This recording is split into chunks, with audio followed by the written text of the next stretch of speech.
자, 47페이지의 중생대.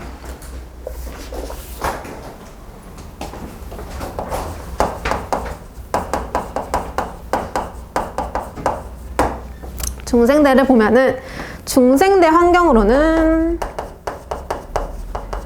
우선 중생대는 특이하게도 다른 지지시대랑 달리 빙하기가 없었어.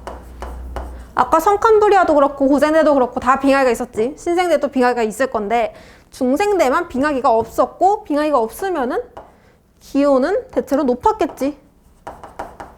대체로 온난한 기후를 띠게 되었다. 그 다음에 중생대에 아까 고생대에 판게아 형성했었지. 대륙들이 하나로 뭉쳐져 있었는데 중생대 말 되면서 그 판게아들이 분리가 되기 시작하는 거야. 대륙들이 서로 멀어지기 시작하는 거야. 근데 대륙이 움직이게 되면은 우린 그림으로 봐서 그냥 이렇게 움직이는구나 라고 하지만 이게 실제로 그 땅이 움직인다고 생각해봐. 그럼 엄청난 에너지가 쓰이겠지. 그러면은 이 땅이 움직이면서 판게아가 분리되면서 굉장히 많은 지각 변동이 일어나는 시기였다. 즉 화산이나 지진이나 이런 것들이 굉장히 많이 일어나는 시대였다 라는 거를 기억을 해주시고, 그래서 여기도 중생대 환경의 변화에 보면은 활발한 화산 활동으로 대기 중 온실기체가 증가하여 전반적으로 온난한 기후가 유지되었다. 화산이 폭발하게 되면은 화산에서 CO2랑 메테인이 나온다고 했지, 중간고사 때. 그래서 CO2랑 메테인이 나오면서 있는 온실기체. 그래서 이것 때문에 기온이 높아지기도 했다 라는 얘기를 하고 있는 거고, 그 다음에 생물을 보면은 아까 고생대는 양서류까지 등장을 했고, 양서류 다음에 등장한 생물 파충류지. 파충류 안에 공룡이 속하지. 그래서 양서류 다음에 중생대에는 파충류가 등장을 하기 시작했고, 그 다음에 중생대에 아까 표준화석 암모나이트 있었지. 바다생물 암모나이트도 같이 생활을 했다. 그 다음에 식물을 보면은 고생대에 등장했던 거시식물이 중생대 때 번성을 했어. 번성. 등장은 고생대 때 하고 번성은 중생대 때. 거시식물이 번성을 함과 동시에 거시식물 다음에 등장한 게 속시식물. 속시식물이 등장했더라. 그래서 거시식물이 이때 번성을 많이 했는데, 쉽게 나오면 거시식물이라고 하지만 어렵게 나오면 그냥 예시가 나온단 말이야. 소철과 은행나무. 대표적인 거시식물로는 소철과 은행나무가 있고, 그 다음에 속시식물로는 참나무와 단풍나무. 그래서 내가 그거 너네 반에서 했었어? 네. 중생대랑 신생대 때. 중생대 때는 소은이가 살았고 신생대 때는 단풍이가 살았다. 근데 이 단풍이가 참 속이 깊었다. 그래서 중생대에 살았던 거시식물로는 소철이랑 은행나무가 있고, 신생대 때 살았던 속시식물로는 단풍이랑 참나무, 속시식물. 이렇게 외우라고 했었죠. 그래서 거시식물에는 소철과 은행나무, 신생대의 속시식물로는 단풍나무와 참나무. 소철이란 게 지금도 있는 식물인가요? 뭐라고? 소철이란 게 지금도 있는 식물? 지금도 있는 식물이에요. 그 다음에 중생대에 그것도 해줬지. 이때 지각 변동이 많으면서 산맥이 만들어진다고 했었어. 너네 1학기 때 직권의 변화 했었어?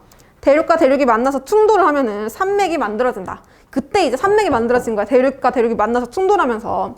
그래서 산맥이 만들어졌는데 중생대 때는 알프스 산맥이 만들어졌었지. 이거 어떻게 외우라 그랬어? 기억나? 유아기 때는, 유아기 어릴 때 유아기 때는 애기들이 혼자 중얼중얼한다. 애기들 혼잣말 진짜 많거든. 그래서 알프스 산맥, 유라시아판이랑 아프리카판이 만나서 중생대에 알프스 산맥이 만들어진다. 이렇게 외우라고 했었죠. 그래서 알프스 산맥은 중생대에 만들어지고 유라시아판이랑 아프리카판 두 개가 충돌하면서 만들어지는 산맥이다. 적어두세요. 외우기 쉬우니까. 그 다음에 이제 마지막 신생대.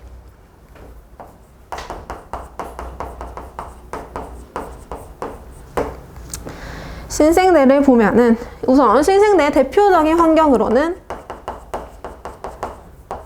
신생대 말에 4번의 빙하기와 3번의 간빙기가 반복이 되더라. 빙하기는 갑자기 추워지는 시기를 빙하기라고 하고, 온도 갑자기 이렇게 낮아지는 시기를 빙하기라고 하고, 이게 빙하기. 4번의 빙하기. 그리고 이 빙하기와 빙하기 사이를 간빙기라고 했었죠. 그래서 4번의 빙하기가 있으면 간빙기는 3번. 그래서 4번의 빙하기와 간빙기가 반복되는 시대였고, 그 다음에 판기하가 점점 분리가 되면서 현재와 같은 수륙분포를 이루게 되지. 수륙분포 뭐야? 수륙분포 모르는 친구들이 있더라고. 수륙분포. 바다랑 육지가 어떻게 분포되어 있는지, 지금 대륙과 해양이 어떻게 분포되어 있는지가 수륙분포. 그래서 현재와 같은 수륙분포를 이루게 되었다. 그 다음에 신생대에서도 만들어지는 산맥 하나 있잖아. 히말라야 산맥. 히말라야 산맥은 유인원을 보니, 유인원 알아? 유인원이 신기하다. 근데 발음이 좀 세서 신이하다. 유라시아판이랑 인도판이 만나서 신생대에 히말라야 산맥이 만들어졌다. 이렇게 외우려고 했었죠. 그래서 신생대에 히말라야 산맥이 만들어졌고, 히말라야 산맥은 유라시아판이랑 인도판이 충돌을 해서 만들어진 산맥입니다. 그 다음에 생물을 보면은 아까 중생대 때 파충류까지 등장을 했고, 신생대 오면은 파충류 다음에 포유류가 등장하지. 포유류 안에 아까 말했던 매머드도 속할 것이고, 그리고 인류도 포유류에 속하지. 그래서 최초로 인류가 출현한 시기가 신생대입니다. 그래서 신생대에 포유류가 등장을 했고, 그리고 바다에서, 아까 바다에서 사는 표준화석 뭐 있었어? 기억나는 사람? 화폐석이 있었지. 화폐석. 플랑크톤의 일종이다. 화폐석이 살았고, 그 다음에 식물로는 중생대에 등장을 했던 속시식물이 신생대에 번성하게 됐죠. 그래서 속시식물 또한 번성한 시기와 등장한 시기는 서로 다르다는 거 기억을 해두라고 했죠. 그래서 신생대까지 환경이란 생물을 봤었고,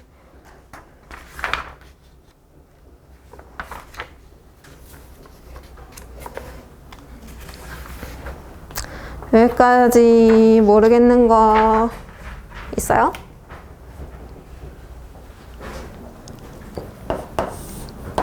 가끔씩 이제 화폐석이 동물성 플랑크톤인 거예요?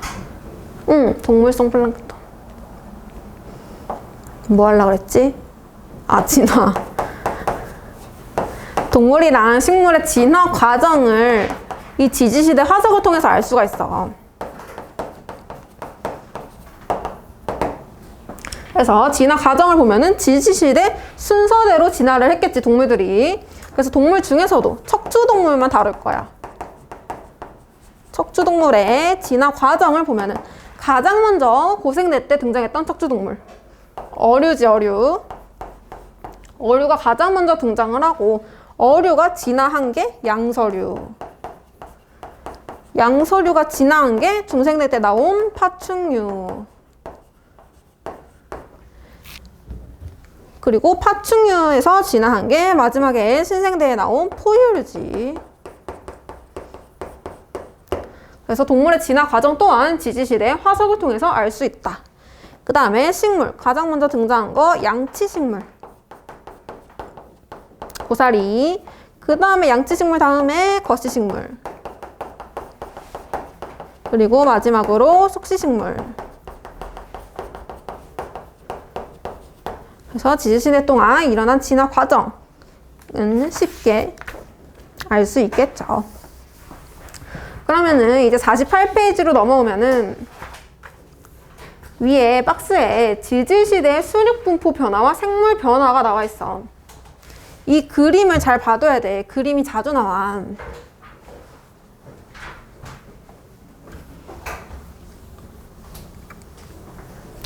그림을 보면은 가장 왼쪽에 고생대 말에는 지금 보면은 대륙들이 다 하나로 뭉쳐져 있지. 이거를 아까 판게아라고 했었지. 그래서 여러 개로 나뉘어 있던 대륙이 합쳐져 판게아를 형성하였다. 그리고 화산 활동의 증가로 많은 생물이 멸종하였다. 근데 이제 중생대 말로 가면은 대륙들이 점차 멀어지죠. 떨어지기 시작했지. 그래서 중생대 말에 판게아가 분리되기 시작하였다. 그래서 대륙과 해양의 분포가 다양해지고 화산 활동의 증가로 기후도 온난해졌다. 이때 판게아가 분리된 거는 당연히 알아야 되고, 고생대 때 판게아가 형성되고 중생대 때 판게아가 분리되는데, 이때 그 얘기도 했었죠. 이렇게 대륙이 거대하게 하나로 이루어져 있으면은, 그러면은 이 대륙 밖엔 다 바다잖아, 바다. 근데 대륙과 가까운 바다, 여기 대륙과 가까운 바다가 얕은 바다지. 그래서 대륙과 멀어질수록 바다가 깊어지잖아. 근데 이 얕은 바다에 살 수 있는 생물이 아주 많다고. 이 얕은 바다, 아까 산호랑 조개도 얕은 바다에 살았었지. 얕은 바다에 살 수 있는 해양 생물이 엄청 많아. 근데 판게아가 분리되면, 대륙이 이렇게 분리됐어. 그럼 이때 얕은 바다는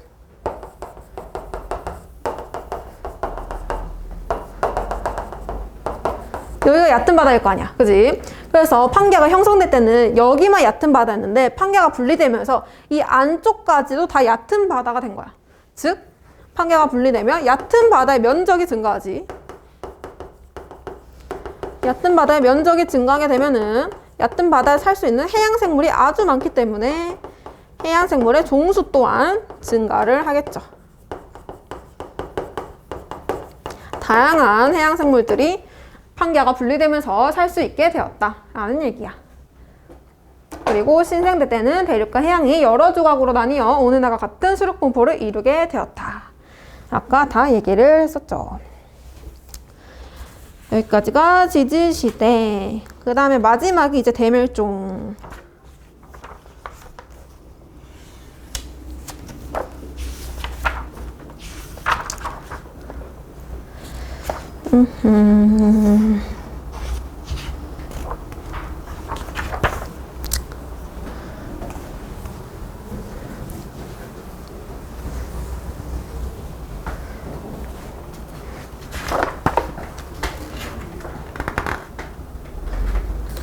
문제 조금 풀어보고 갈까요? 지치니까. 자, 50페이지 펴봐. 50페이지에 다 풀어져 있다고? 저 방학 때 저번에 아, 맞다. 그때 했었지. 그러면 53? 응. 뒤에 또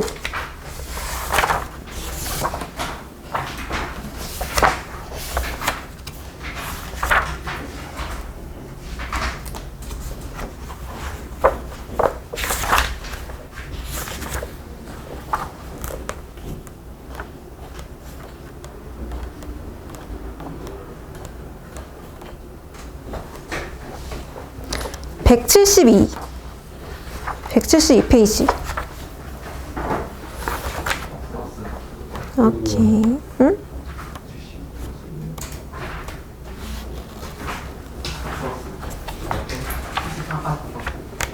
오케이.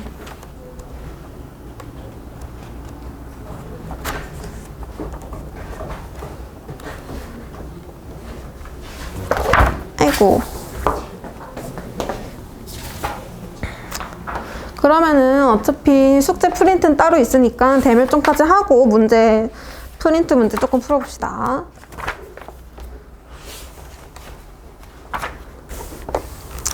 (48페이지로) 다시 오셔서 대멸종과 생물 다양성.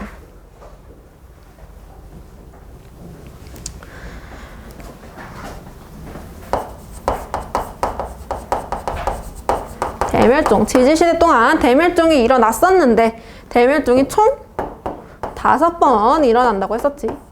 5차까지 대멸종이 일어났고, 그리고 1차, 2차, 3차, 1, 2, 3차는 언제 일어난다? 고생대 때 일어난다.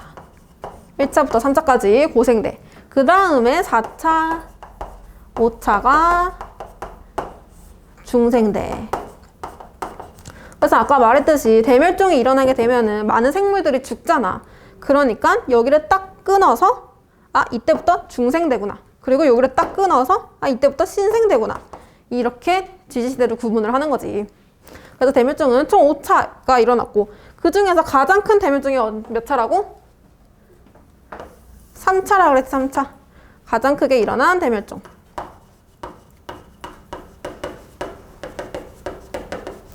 그래서 3차 때 가장 큰 대멸종이 일어났었다 라는 거 기억을 해두고, 그 다음에 이제 대멸종의 원인 내가 적어줬니? 적어줬어? 원인 1차가 빙하의 확장, 2차가 해양의 무산소화. 해양의 무산소화가 왜 생긴다 그랬어? 생물이 너무 많이 살면서 호흡을 많이 한다 그랬지. 그 다음에 3차가 판게아 형성, 4차가 판게아 분리, 5차는 운석 충돌. 그래서 5차 때문에 뭐가 멸종한다 그랬어?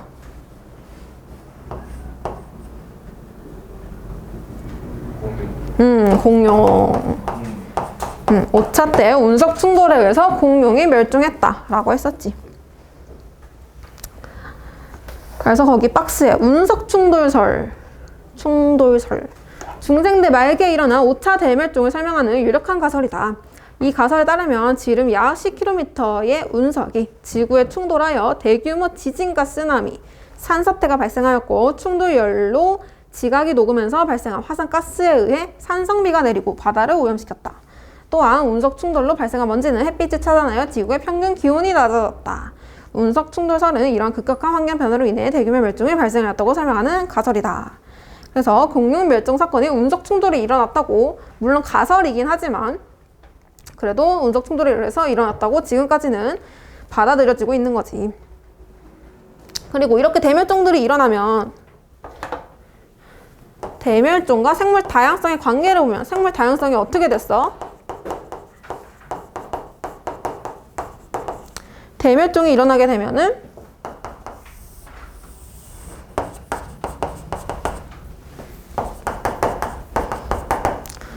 생물이 종수가 증가하다가 대멸종이 일어날 때 잠깐 감소하고 다시 증가했지. 그리고 잠깐 또 감소하고 다시 증가하다가 3차 때 크게 감소하고 증가하다가 4차, 5차. 그래서 지금 볼 수 있듯이 물론 대멸종이 일어날 때 잠깐 감소하는 시기가 있어. 감소하는 시기가 있지만 대신에 다시 증가하지. 새로운 환경에 맞는 생물들이 다시 생기는 거죠. 그래서 대멸종이 일어난다고 해서 무조건 생물 다양성이 감소한다 라고 하면 안 되고, 생물 다양성이 증가한다라고 전체적으로 봐줘야 되는 거지. 대멸종이 일어나도 전체적으로는 생물 다양성 증가잖아. 그래서 대멸종이 일어나도 생물 다양성은 증가하더라 라고 봐줘야 되는 거죠.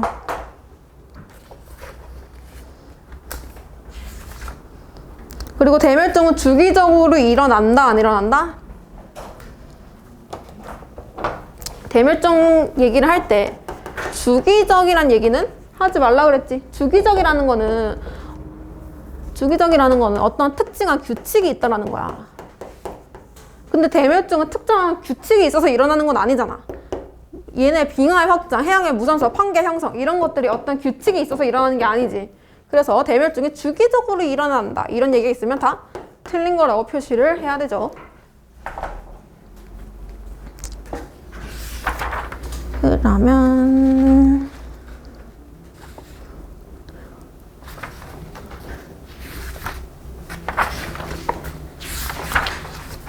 문제는 다 풀려져 있다고 하고 민규는 문제 풀어오세요. 민규는 안 풀어져 있잖아. 그지?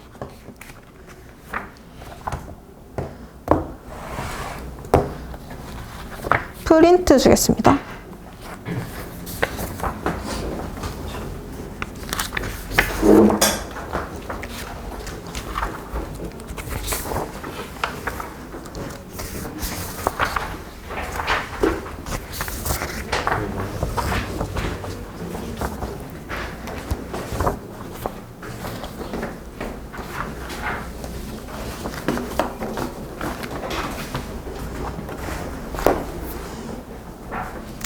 지금 남은 시간 동안 프린트 문제를 풀면 되겠네요.